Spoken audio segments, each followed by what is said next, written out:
ఇంత కష్టంగా ఇంత ధైర్యంగా మీరు నిర్భయంగా ఎవరు మీరు డ్యూటీ చేస్తున్నారంటే నిజంగా కెమెరామెన్లకు అందరికీ ఫోటోగ్రాఫ్ అందరూ కూడా హ్యాట్స్ ఆఫ్. చాలా గొప్ప వృత్తి, అన్నిటికంటే ముఖ్యమైన వృత్తి మీది. కాబట్టి దీన్ని కూడా మీరు ఒక గురుతరగా బాధ్యతగా భావించి నిజాన్ని ప్రజలకు చూపించే ప్రయత్నం చేయాల్సిందిగా మీ అందరికీ విజ్ఞప్తి చేస్తూ, ఇలాంటి వల్ల మీకు ఆరోగ్య భద్రత కార్డ్స్ లేవు, సొంత ఇండ్లు లేవు, చాలా జీతాలు, కొన్ని యజమానులు జీతాలు కూడా సరిగ్గా ఇచ్చే పరిస్థితి లేదు. కొన్ని ఇవాళ చిన్న హెల్త్ పరంగానో ఏదైనా ప్రాబ్లం వస్తే ఇలా అమ్ముకుందామని రెండు కెమెరా కూడా అమ్ముకున్నారు, కెమెరాను అమ్ముకోలేరు, కెమెరా మీద ఆధారపడ్డాడు సెంటిమెంట్. మీకు ఏం లేని పరిస్థితి ఉంది. వాళ్ళ పిల్లల ఫీజులు కట్టలేని పరిస్థితి. ఇటువంటి పరిస్థితిలో ప్రభుత్వాలు వస్తూనే పోతున్నాయి. ఆ రికార్డు దగ్గర ఉన్నది. గత ప్రభుత్వము ఈ విధంగా డబుల్ బెడ్రూమ్ ఇస్తా, మీకు ఇల్లు కట్టిస్తా ఆధారం మీ దగ్గర ఉంది. మీ కెమెరా బంద్ చేయమంది. అప్పుడు ముఖ్యమంత్రి ఏం మాట్లాడిండు, కేసీఆర్ గారు ఏం మాట్లాడినారు, మీకు ఏ విధంగా ఇండ్లు ఇస్తాడు, ఏ విధంగా గొర్రెపిల్లం పోయమన్నాడు, ఈ విధంగా దావత్ ఇవ్వడం అన్ని కూడా మీకు కెమెరాలో అలా ఉన్నాయి. బంధించి పెట్టిన మీరు ఫోటోస్ ఉన్నాయి. ఇప్పుడు ఈ ప్రభుత్వం వచ్చా కూడా రాకముందు ఏం చెప్పింది అవి కూడా మీ దగ్గర ఉన్నాయి.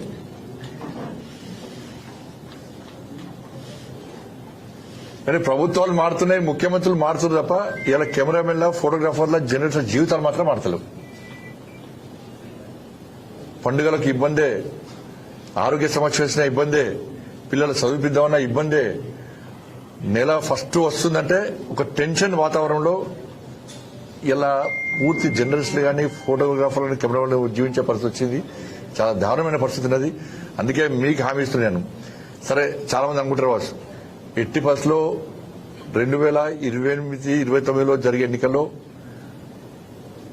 మీ అందరి సహకారంతో, మీ అందరి ఆశీర్వాదంతో భారతీయ జనతా పార్టీ తెలంగాణ రాష్ట్రంలో అధికారం రాబోతున్నది. పక్కా వస్తుంది. జర్నలిస్ట్ అందరికీ ఇల్లు కట్టించే బాధ్యత మాది, మీకు హెల్త్ కార్డులు ఇప్పించే బాధ్యత మాది, మీకు ఉద్యోగ భద్రత కల్పించే బాధ్యత మాది. ఇలా మీరు మంచిగుంటే ఇలా సమాజానికి మేము చేసేటువంటి అభివృద్ధి కార్యక్రమాలు కానీ, మేము చేసే గొప్ప పనులు కానీ, మంచి పనులు కానీ సమాజానికి పోయేటువంటి అవకాశం ఉంది. సోషల్ మీడియా ఇంత విరిగినప్పుడు కూడా లాస్ట్ ఫైనల్ గా మీదే ఫైనల్. తప్పకుండా జర్నలిస్టులను, ఫోటోగ్రాఫర్లను, కెమెరాలను మేము ఆదుకొని తీరుతాం. ఎందుకంటే ఇప్పుడు డబుల్ బెడ్రూమ్ ఇస్తున్నాం. మేము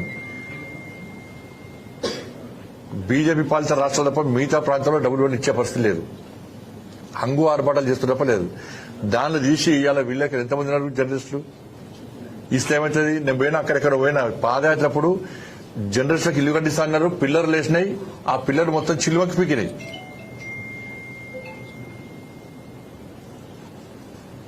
కానీ యాజమాన్యం కూడా విజ్ఞప్తి చేస్తున్నా, అన్ని పత్రికల యాజమాన్యం మీ దగ్గరికి లీడర్లు వస్తారు, ప్రభుత్వాలను మీరు కంట్రోల్ చేస్తున్నారు, ప్రభుత్వాలను మీరు శాసిస్తున్నారు, ప్రభుత్వాలను కూడా ఒప్పిస్తున్నారు, ప్రభుత్వం చేసే తప్పులు కూడా బయటపడుతున్నారు.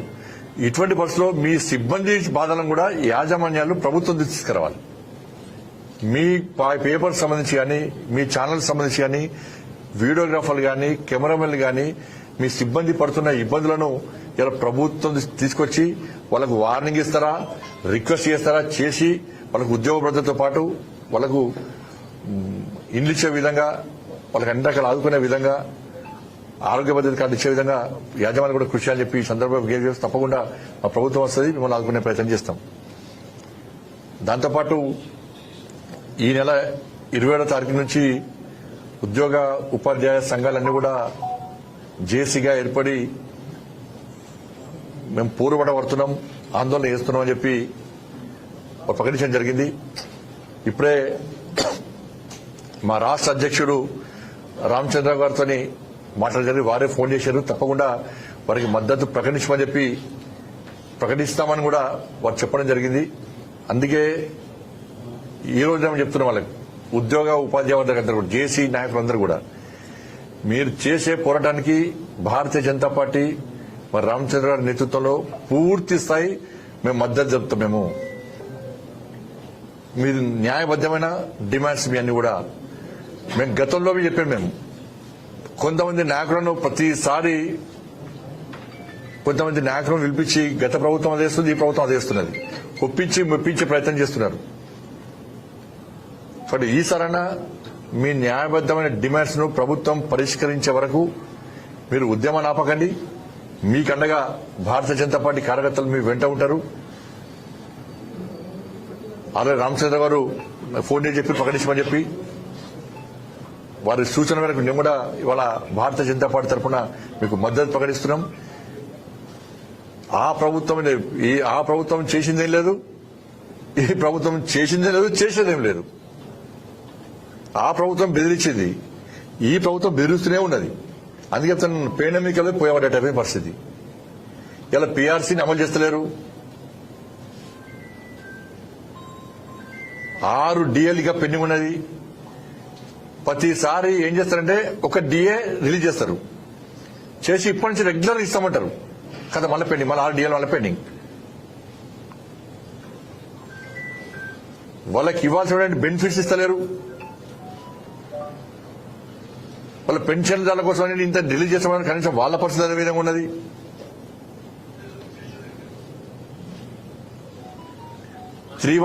జీవో బాధితులు ఇంకా ఉన్నారు. ఆ సమస్య పరిష్కరిస్తున్న రాష్ట్ర ముఖ్యమంత్రి గారు అంత ప్రకటించారు. వాళ్ళని పిలిచి చర్చలు జరిపి దానివల్ల ఇబ్బందులు ఏంది, ఏ విధంగా సమస్యను పరిష్కరించాలి, ఏ విధంగా వారికి న్యాయం చేయాలి అన్న ఆలోచన ప్రభుత్వానికి లేదు. తెలంగాణ రాష్ట్రానికి విద్యాశాఖ మంత్రి లేడు, ప్రత్యేకంగా ముఖ్యమంత్రి గారి దగ్గర ఉన్నది.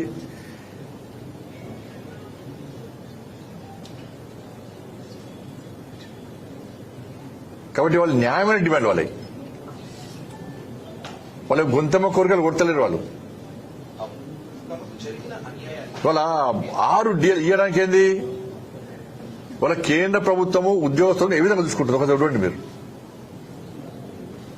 డిఏలు ఇస్తున్నాం టైం ప్రకారం, వాళ్ళకి రావాల్సిన బెనిఫిట్స్ అందిస్తున్నాం. వాళ్ళ కేంద్ర ప్రభుత్వ ఉద్యోగం గల్లా ఎగరేసుకుని కేంద్ర ప్రభుత్వ ఉద్యోగం చెప్పి తలుచుకొని చెప్పుకునే పరిస్థితి ఇవాళ. కానీ రాష్ట్ర ప్రభుత్వ ఉద్యోగుల పరిస్థితి ఏంది ఇవాళ? గత ప్రభుత్వము మోసం చేసిందని చెప్పి మొత్తం అందరు కలిసి కాంగ్రెస్ పార్టీకి సపోర్ట్ చేశారు.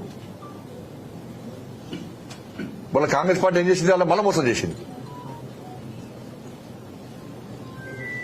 మేము చెప్పినాం, ఈ 2 మోసపూరితమైన పార్టీలు, వీళ్ళ చేతులు ఏం లేదు. కేంద్రంలో నరేంద్ర మోడీ ప్రభుత్వం ఉంది. మీ బెనిఫిట్స్ మీకు ఇవ్వాలంటే దానికి నిధులు కావాలి.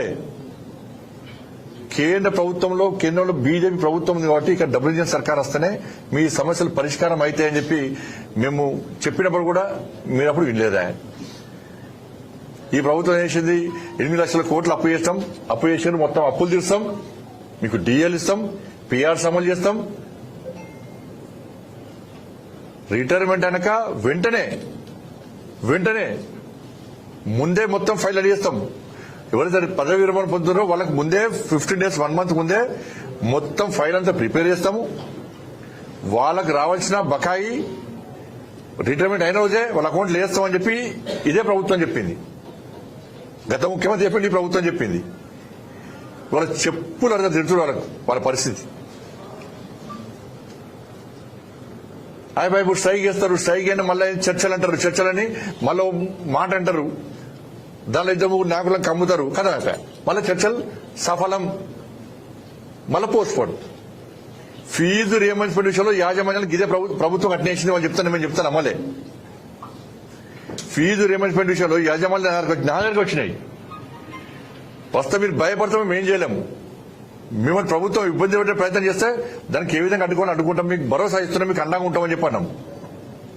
బహిరంగ సభ వేదిక ఏర్పాటు చేసినాం, పర్మిషన్ తీసుకున్నాం, కోర్టు పర్మిషన్ ఇచ్చింది. అయిపోయి 3 పిలిచిండు, ముఖ్యమంత్రి బెదిరించిండు, మీకు విజిలెన్స్ అంటాడు అదంటాడు, కొంత భయపడ్డారు. అయిపోయి ఇలా యాజమాన్య పరిస్థితి ఏంది, కోర్టు మొట్టికాయలు వేసినప్పుడు మీ పైసలు వస్తలేవు. మరి కొత్త స్కీమ్స్ స్టార్ట్ చేశారు. నెక్స్ట్ నుంచి విద్యార్థుల అకౌంట్లో ఇస్తారట. మరి పాత ఈ బకాయి ఇస్తున్నారు కదా మీరు, ఏమైంది? పాఠశాలలు కళాశాలలు నడపలేని పరిస్థితి వాళ్ళ ముందో మాట ఇప్పుడో మాట. సేమ్ ఉపాధ్యాయ ఉద్యోగ సమస్య కూడా అదే పరిస్థితి. ఎన్నికల ముందు ఏం మాట్లాడారో ప్రభుత్వం మర్చిపోయింది. కాబట్టి నేను జేఏసీ నాయకులకు విజ్ఞప్తి చేస్తున్నా, మీరు కాంప్రమైజ్ కాకండి. కాంప్రమైజ్ అయ్యే నాయకులు జేఏసీలో ఉండద్దు. నేను ఉద్యోగులకు ఉపాధ్యాయులకు నేను అప్పీల్ చేస్తున్నా. నేను మిమ్మల్ని రెచ్చగొడతలేను. ఫస్ట్ మీ నాయకత్వాన్ని, ఒక బలమైన నాయకత్వాన్ని ఉద్యోగ ఉపాధ్యాయులు ఏర్పాటు చేసుకోవాలి. కాంప్రమైజ్ కానటువంటి, భయపడని, ధైర్యంగా ఉండే నాయకత్వాన్ని ఫస్ట్ మీరు ఏర్పాటు చేసుకోండి. మీ సమస్యల పేరుతోని వాళ్ళ సొంత లాభం కోసం ప్రభుత్వంతో చర్చలు చెప్పి, ప్రభుత్వంతో కాంప్రమైజ్ అయ్యి మీ సమస్యలకైనా ఉంచి మోసం చేసిన నాయకత్వం మనకొద్దు. అట్లా ఉంటే మీ సమస్యలకైనా ఉంటాయి. నేను ఎవరు విమర్శిస్తలేను, ఉన్నవాళ్ళు తప్పు అంటలేను, ఉన్నవాళ్ళు ఎవరో తెలియదు నాకు. అటువంటి నాయకత్వం కావాలని నేను అంటున్నాను. ఎందుకంటే మీకోసం కొట్లాడినా మేము కొట్లాడే దమ్ము భారతీయ జనతా పార్టీ కార్యకర్తలు. మేము లాఠీ దెబ్బలు భయపడడం, జైల్లో భయపడడం, పోలీసు భయపడడం, ప్రభుత్వాన్ని భయపడే కార్యకర్తలం కాదు. 317 జీవమప్పుడు జైలుకు పోయినా నేను, నాతో పాటు కార్యకర్తలు జైలుకు పోయారు. మా కార్యకర్తలు లాఠీ చార్జ్ చేశారు, కాలు చేతులు విరగొట్టారు, కాళ్ళకు సీస ముక్కలు గుచ్చుకున్నాయి, రక్తం ఏర్లే వారింది పార్లమెంట్ ఆఫీస్ లా. గురవర కార్యకర్తలు గుంజుకపోయారు, జుట్టు బట్టి గుంజుకపోయారు, కాలు ఇరిగిన కాలు బట్టి గుంజుకపోయారు. నా కార్యకర్తలు హాస్పిటల్ అడ్మిట్ అయ్యారు. కానీ ఎక్కడ భయపడలే, ప్రభుత్వం స్పందించినప్పుడు. కాబట్టి మిమ్మల్ని మేము నమ్ముతున్నారు, మమ్మల్ని నమ్మని మీరు. మీ కండగా భారతీయ జనతా పార్టీ కార్యకర్తలు ఉంటారు, 100% ఉంటారు. ప్రభుత్వం దిగి వచ్చే వరకు మీకు అండగా ఉంటాం మేము. కానీ మీ నాయకత్వం కాంప్రమైజ్ కాకుండా చూసే ప్రయత్నం చేయండి. అయితేనే చేయండి, లేకూడదు. సత్యభద్ర పేరుకే ఉద్యోగం. సామాన్య ప్రజలు నెల జీతాలు వస్తారు. జీతాలు ఏం జరుపుతున్నాయి? జీతాలు అవి పెన్షన్స్ రావే, డిఎల్ అవే, పిఆర్స్ అమలు చేయరా, వాళ్ళకి రావాల్సిన బెనిఫిట్స్ ఇయ్యరా. కాబట్టి నేను మళ్ళీ అప్పీల్ చేస్తున్నా, మీరు యుద్ధాన్ని స్టార్ట్ చేయండి. ఈ ప్రభుత్వానికి భయపడకండి. ఇలా మీకండగా భారతీయ జనతా పార్టీ ఉంటుంది, కార్యకర్తలు ఉంటారు. 100% మీకోసం కొట్లాడతాం. ఇలా ఫీజు రియంబర్స్మెంట్ విషయంలో తెలంగాణ రాష్ట్రంలో అగ్రెసివ్ గా కొట్లాడేది ఇలా భారతీయ జనతా యువమోర్చా కార్యకర్తలు కొట్లాడుతున్నారు. రేపు కర్నూలులో రామచంద్ర వస్తున్నారు. రేపు ప్రతి జిల్లాలో కూడా ఫీజు రియంబర్స్మెంట్ విషయంలో మేము ముందుగా పోతున్నాం. ప్రభుత్వం దిగి వచ్చేవారు కూడా విడిచిపెట్టే ప్రసక్తి లేదు. యువమోర్చా చాలా అగ్రెసివ్ గా ముందు పోతున్నది, భయపడే ప్రసక్తి లేదు. అన్ని జిల్లాల వారీగా రాష్ట్ర వ్యాప్తంగా కూడా ఆందోళన చేపడుతున్నాం. హైదరాబాద్ లో ఇలా Bharatiya Janata party దమ్మెంతో చూపడుతున్నాం. Fee reimbursement విషయంలో ఎక్కడ అడ్డుకునే ఆగే పరిస్థితి లేదు. అదే పందాను ఇలా ఉద్యోగ ఉపాధ్యాయ సమస్యల మీద మేము కొట్టడానికి సిద్ధంగా ఉన్నాం. ఉద్యోగ వర్గాలకు అండగా ఉండడానికి మేము సిద్ధంగా ఉన్నాం. జేఏసీ నాయకులారా మీరు ముందు రండి, మీ వెనకాల మేముంటాం, ముందే ఉంటాం. పోలీసు వాళ్ళు లాఠీ దెబ్బలు కొట్టినా ఫస్ట్ దెబ్బ మా మీద పడుతుంది. పోలీసు వాళ్ళు ఫైరింగ్ చేసినా ఫస్ట్ బుల్లెట్ మాకే దిగుతుంది. ఆ స్థాయిలో మేము కొట్టడానికి సిద్ధంగా ఉన్నాం. మేము రెచ్చగొడతలే. మేము ఇంకెన్ని రోజులు భరిస్తారు మీరు? 2.5 సంవత్సరాలే. ఏమైనా మీ హామీలు?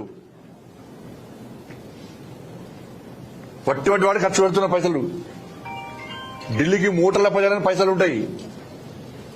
జాగాలు అమ్ముతున్నారు, మళ్ళీ 22 years స్టార్ట్ చేసారు. మళ్ళా చుట్టుపక్కల భూములు అమ్ముతున్నారు.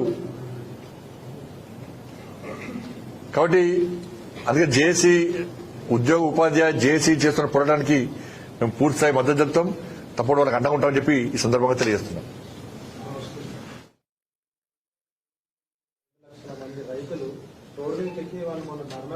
ఇప్పుడు ప్రభుత్వానికి ఒకటే అప్పీల్ చేస్తున్నా, ఒక రాజకీయ కోణంతో దాన్ని చూసే ప్రయత్నం చేయకండి.